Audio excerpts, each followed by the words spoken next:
রিয়া দত্ত কলকাতার এক উচ্ছল মেধাবী তরুণী।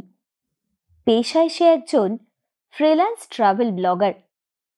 ছোটবেলা থেকেই তার মধ্যে ছিল অজানার প্রতি এক অদ্ভুত টান। যখন তার বন্ধুরা ক্যাফে আর শপিং মলে উইকেন্ড কাটাতো, তখন রিয়া ব্যাগ প্যাক নিয়ে বেরিয়ে পড়তো একা একা। কখনো পাহাড়ে, কখনো জঙ্গলে, কখনো সমুদ্রে। চেনা অচেনা সব জায়গাতেই সে একা একা ঘুরে বেড়াতো। সে বিশ্বাস করত মানুষ নিজেকে সবচেয়ে ভালো চিনতে পারে তখনই যখন সে সম্পূর্ণ একা একা থাকে প্রকৃতির সঙ্গে। আর সেই বিশ্বাস থেকেই একদিন সে সিদ্ধান্ত নিল উত্তরবঙ্গের এক অনাবিষ্কৃত পাহাড়ি গ্রামে যাবার। সেই গ্রামের নাম চেনঝুমা। এই গ্রামটির নাম সে প্রথম পড়েছিল এক পুরনো ব্লগে, যেটি বেশ কিছু বছর আগে।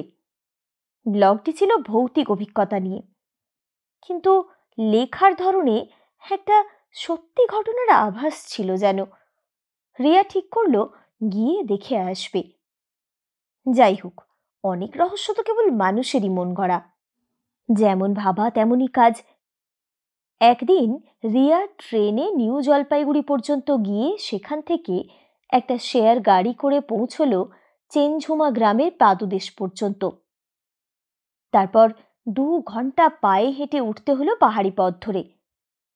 গ্রামে পৌঁছে সে দেখল জায়গাটা অপূর্ব সুন্দর। তার আশা যেন সার্থক। আকাশ যেন আরো একটু বেশি নীল এখানে। পাখিদের ডাক যেন স্বপ্নের মতো। গ্রামটাতে লোকজন ঘরবাড়ি খুবই কম, ছাড়া ছাড়া ভাবে। আর আশ্চর্য হলো গ্রামের লোকজন যেন কিছুটা গম্ভীর। রিয়া লক্ষ্য করলো কিছু জিজ্ঞেস করলেও কেউ তেমন কথা বলছে না, দায় সারাভাবে উত্তর দিয়ে এড়িয়ে যাচ্ছে। সে একটা হোমস্টেতে উঠল। পাহাড়ের বেশ ওপরের দিকে থাকা এই হোমস্টে থেকে চারপাশটা ভীষণ সুন্দরভাবে দেখা যায়। এই হোমস্টের মালকিন ছিলেন এক বৃদ্ধা, ধ্রুপদা মাসি, যিনি হালকা হাসি দিয়ে রিয়াকে স্বাগত জানালেও তার চোখে যেন রিয়া দেখতে পাচ্ছিল একটা দুশ্চিন্তার ছায়া। রাত্রেবেলা অসাধারণ স্বাদের মোমো আর স্যুপ খেয়ে রিয়া রুম লাগোয়া বারান্দায় বসে বাতাস খাচ্ছিল। হঠাৎ তার চোখ গেল অদূরের জঙ্গলটার দিকে। হালকা চাঁদের আলোতে তার হঠাৎ মনে হলো কেউ যেন হাঁটছে। সে ভালো করে তাকালো। তার চোখের ভুল নয় তো, গাছপালাগুলো দেখে হয়তো তার, কিন্তু না, এতটাও ভুল তো তার হচ্ছে না। সাদা পোশাকের অভয়বে একটা নারীর আদল, চুল খোলা, ধীর পায়ে হেঁটে যাচ্ছে, কিন্তু খুব স্পষ্ট দেখা যাচ্ছিল না। গাটা শিরশির করে উঠল তার। শুধু কয়েকটা মুহূর্ত, তারপরেই চারপাশে তাকিয়েও সেই রহস্যময়ী নারী অবয়ব আর কোথাও চোখে পড়ল না তার। আর বারান্দায় না থেকে সে উঠে এসে শুয়ে পড়েছিল। রাত্রিবেলা তার ঘুম ভেঙে গেল একটা অদ্ভুত শব্দে। মনে হচ্ছিল যেন দরজার পাশে কেউ ধীরে ধীরে ঘষ্টে হাঁটছে। ঘরের মধ্যে একটা হালকা রাত বাতি জ্বলছে। সে উঠে বসল, কিন্তু দরজাটা খুলল না। কান পেতে শুনল। তার বুকের মধ্যে কেমন একটা ঠান্ডা অনুভব হচ্ছিল। সকালে উঠে ধ্রুপদা মাসিকে এসব বিষয় নিয়ে জিজ্ঞেস করতে তিনি তাড়াতাড়ি এড়িয়ে চলে গেলেন। শুধু বলেছিলেন, ও কিছু নয়, তোমার মনের ভুল। সকালে ইতিউতি ঘুরতে ঘুরতে গ্রামের এক বৃদ্ধ লোকের সঙ্গে আলাপ হলো তার, বিমল কাকা।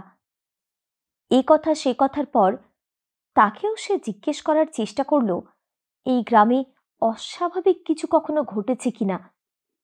তিনিও মুখ বন্ধ রাখলেন, শুধু সাবধান করে দিয়ে বললেন, ও মেয়ে, সব জায়গায় একা একা যাস না। সন্ধ্যের পর তো একেবারেই না। চেনঝুমার সব পাহাড় দেখতে যত সুন্দর, আসলে সব পাহাড় এত সোজা সুন্দর নয় রে মেয়ে, সেখানেই ঘুরিস যেখানে গ্রামের লোকজন আছে, কেমন?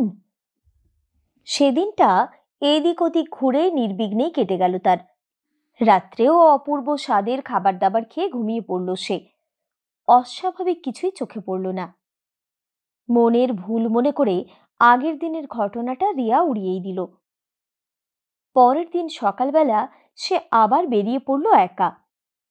তার মূল লক্ষ্য ছিল একটা পাহাড়ের ওপরের দিকে একটা পুরনো মন্দির, যেটার কথা সে ব্লগে পড়েছিল। ঘন্টা দুয়েক ট্রেকের পর সে পৌঁছলো সেই মন্দিরে।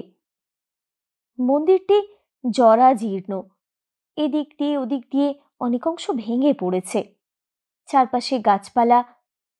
কিন্তু মন্দিরের এক দেওয়ালে সে কিছু চিহ্ন দেখতে পেল, পুরনো কিছু লিপি, যার অর্থ সে বুঝতে পারল না। চটপট ছবি তুলে রাখল, আশেপাশেরও ছবি তুলল অনেক। সেই বৃদ্ধ বিমল কাকার সতর্কবাণী মেনে চারপাশটা তাড়াতাড়ি ঘুরে নিয়ে সে নিচে নামতে শুরু করলো। হঠাৎ চারপাশে কুয়াশা ঘন হয়ে এলো। ফোনের টর্চটা জ্বালিয়ে সে এগোচ্ছিল। হঠাৎ গাছের আড়াল থেকে এক নারীর অবয়ব আবার দেখতে পেল। খোলা চুল, মুখটা অস্পষ্ট, তবু তার যেন মনে হচ্ছিল সেই নারীর ঠোঁটে লেগে রয়েছে এক টুকরো রহস্যময় হালকা হাসি। একটা অস্থিরতা নিয়ে রিয়া দৌড়ে পালাতে লাগলো। হঠাৎ একটা ঝোপের মধ্যে পাথরে পা আটকে পড়ে গেল। তার মাথায় লাগলো, চোখের সামনে অন্ধকার হয়ে আসছিল। জ্ঞান হারানোর ঠিক আগের মুহূর্তে সে শুনতে পেল ফিস ফিসে এক নারীর কণ্ঠস্বর, ঝিনঝুমা ভুল মত জানা, कोई नहीं भूलता, कोई नहीं भूल पाता, मैं तुमको भूलने भी नहीं दूंगी। সারা রাত সেই জঙ্গলেই পড়েছিল সে। পরদিন ভোরবেলা গ্রামের দু একটি লোক যারা কাঠ সংগ্রহ করতে জঙ্গলে আসে, তারা তাকে খুঁজে পায়। অজ্ঞান অবস্থাতেই তাকে তুলে নিয়ে আসে ধ্রুপদা মাসির হোমস্টেতে। হোমস্টেতে পৌঁছতে পৌঁছতেই তার জ্ঞান ফিরে আসে। ধ্রুপদা মাসি তাকে জল খাওয়ান। গ্রামেরই এক বৈদ্য গোছের লোক এসে তাকে কিছু একটা ওষুধের মতন খাওয়ায়। ঘণ্টাখানেকের মধ্যেই আবার চাঙ্গা হয়ে ওঠে সে।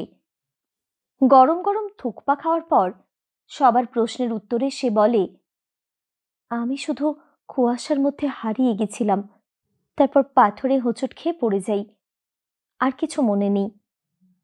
কাউকে কিচ্ছু বলে না সে। সে জানতো এদের কাছ থেকে উত্তর পাওয়া সহজ নয়, তাকে কোনো উত্তর দেবে না এরা। তাই মুখ বন্ধ রাখে রিয়া। পাহাড়ের উপর জঙ্গলে সে যখন পড়ে যায়, তার ফোনটাও ছিটকে গিয়েছিল হাত থেকে। ফিরে এসে সে তার ফোন খুলে দেখে, ছবিগুলো ঠিকই আছে, কিন্তু অদ্ভুতভাবে একটি ভিডিও স্বয়ংক্রিয়ভাবে রেকর্ড হয়েছে, যেখানে শুধু অন্ধকার আর একটি নারী কণ্ঠের হাসি ভেসে আসছে। ঠিক সেই কণ্ঠ যা সে শুনেছিল। পরের দিন ভোরবেলাই রিয়া চেনঝুমা ছেড়ে চলে এলো, কিন্তু মনের একটা টুকরো যেন সেখানেই রয়ে গেল।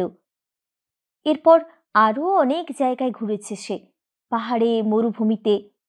কিন্তু মাঝে মাঝে রাতে, বিশেষ করে কুয়াশা ঘেরা শীতের রাতগুলোতে, সে জেগে ওঠে হঠাৎ করে। আর মনে হয় জানালার পাশে কুয়াশার আড়ালে একটা ছায়া যেন দাঁড়িয়ে আছে, আর সেই আবছা ছায়ার অবয়বে তার ঠোঁটে লেগে থাকা সেই পুরনো অদ্ভুত হাসি। এরকম রাতগুলোতে রিয়া উপলব্ধি করে, সত্যি চেনঝুমা একবার ডাকলে ভুলে যাওয়া যায় না, ভুলতে দেয় না চেনঝুমা।